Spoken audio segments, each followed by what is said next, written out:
तेनालीराम कीमती उपहार। लड़ाई जीतकर राजा कृष्णदेव राय ने विजय उत्सव मनाया। उत्सव की समाप्ति पर राजा ने कहा, लड़ाई की जीत अकेले मेरी जीत नहीं है, मेरे सभी साथियों और सहयोगियों की जीत है।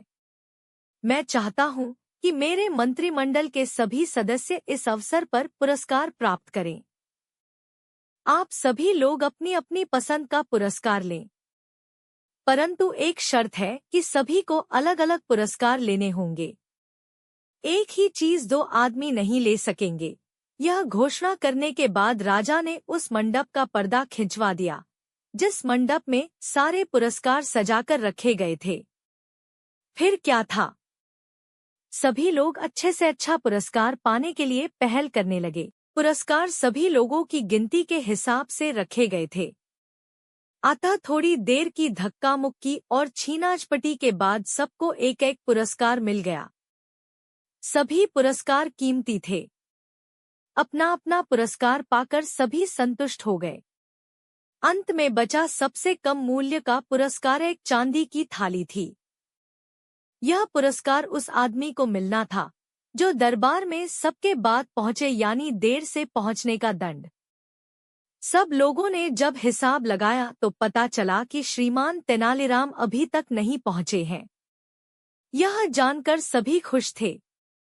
सभी ने सोचा कि इस बेतुके, बेढंगे व सस्ते पुरस्कार को पाते हुए हम सब तेनालीराम को खूब चिढ़ाएंगे।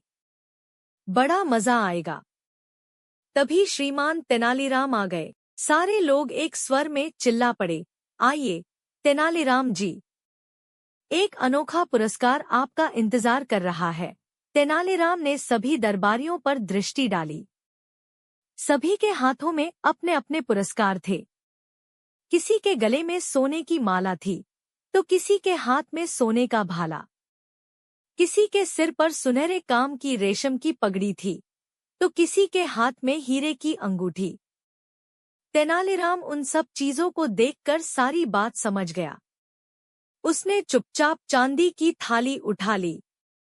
उसने चांदी की उस थाली को मस्तक से लगाया और उस पर दुपट्टा ढक दिया, ऐसे कि जैसे थाली में कुछ रखा हुआ हो। राजा कृष्णदेव राय ने थाली को दुपट्टे से ढंकते हुए तेनालीराम को देख लिया। वे बोले, तेनालीराम, थाली को दुपट्टे से इस तरह क्यों ढक रहे हो? क्या करूं महाराज?